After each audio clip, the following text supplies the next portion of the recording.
आसिफ, कुछ बोलो तो। आपके कहने पे मैं यहाँ तक आ तो गया हूँ, और क्या चाहिए आपको, क्या बोलूँ मैं? तो फिर एक एहसान और कर दो, सदफ को अपना लो। दिल में किसी और को बसा के इसे कैसे अपना सकता हूँ? सोबिया किसी और की हो चुकी है, सिर्फ आपकी वजह से।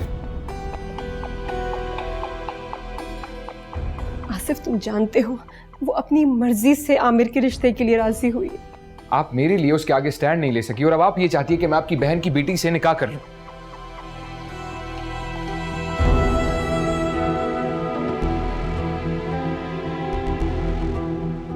सोबिया, बेटे क्या हुआ, क्यों जल्दी में हो? क्या कुछ भी नहीं हुआ। भागी तो ऐसे आ रही हो जैसे कोई पीछे लगा हो। नहीं तो आपको ऐसा क्यों लगा? चेहरा देखा है अपना, कितनी परेशान लग रही हो। नहीं, मैं परेशान नहीं हूँ, आज गर्मी बहुत है ना, शायद इसीलिए।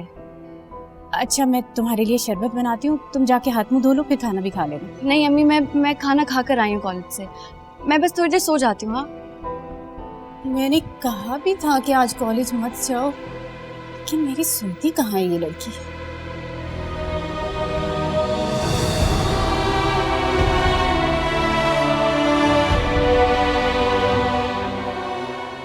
वो यादें, वो बातें, वो दिन जो हमने साथ गुजारे, इस इंतजार में कि हम कब साथ होंगे, और अब जब वो वक्त आने लगा तो तुमने अपना रास्ता ही बदल दिया।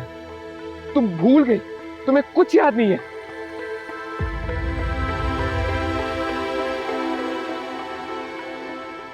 इतनी कमजोर तो नहीं थी मेरी मोहब्बत कि एक फैसले के आगे तुमने अपना सर झुका लिया और सब भूल गई तुम।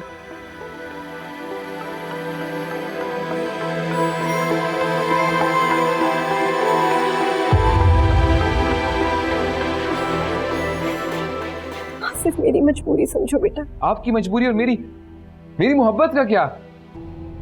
अगर सोबिया तुमसे मोहब्बत करती तो तुम्हें यूं ना छोड़ देती। हाँ, उसने मुझे छोड़ दिया, लेकिन सिर्फ आपकी वजह से। तुम्हें नहीं लगता मैंने उसको समझाया होगा, उससे बात की होगी? मैं उसके पास गई थी, उसे ये पता नहीं कि तुम उससे मोहब्बत करते हो, उससे शादी करना चाहते हो, लेकिन वो आमिर को देख के अपना दिल हार बैठी। अब इसमें मेरा क्या कसूर है? सारा कसूर आप ही का तो है जो मुझे उस घर में ले आई, और फिर एक बेजान सी चीज समझकर मुझे भूल गई, जिसे उस बाप बेटे ने जैसा चाहा इस्तेमाल किया।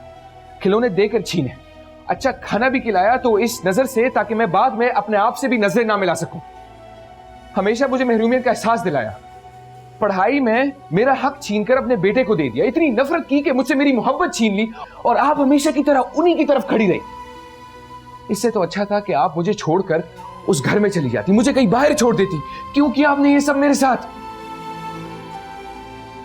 तुम्हारे लिए। झूठ मत बोले, झूठ मत बोले। अरे अपने लिए किया, जो कुछ भी किया आपने अपनी आरामदेह जिंदगी गुजारने के लिए किया, और जो कि आप गुजार रही है। और क्या चाहिए आपको? आपके पास दौलत है, पैसा है, जायदाद है, सब कुछ है, लेकिन एक बात याद रखें, जिस आमिर पर आप जान छिड़कती है ना, वो आपकी सगी औलाद नहीं है, और मेरी तरह आप भी इसी तरह खाली हाथ रह जाएंगे आखिर में। ये बात याद रखें आप।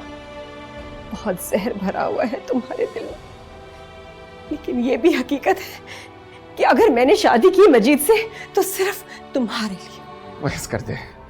और इस शर्त पे की थी कि मजीद वैसे ही तुम्हारा ख्याल रखेंगे जैसे वो अपने बेटे आमिर का रखते हैं, और बदले में मैं आमिर को वो प्यार दूंगी जैसे मैं तुम्हें देती हूँ। लेकिन मजीद तो अपने वादे से ही फिर गए, लेकिन मैंने अपने वादे का पास रखा। मैं उस बच्चे को वैसे ही प्यार देती रही, बस एक आसरा था कि कम से कम तुम्हारे सर पे छत तो है।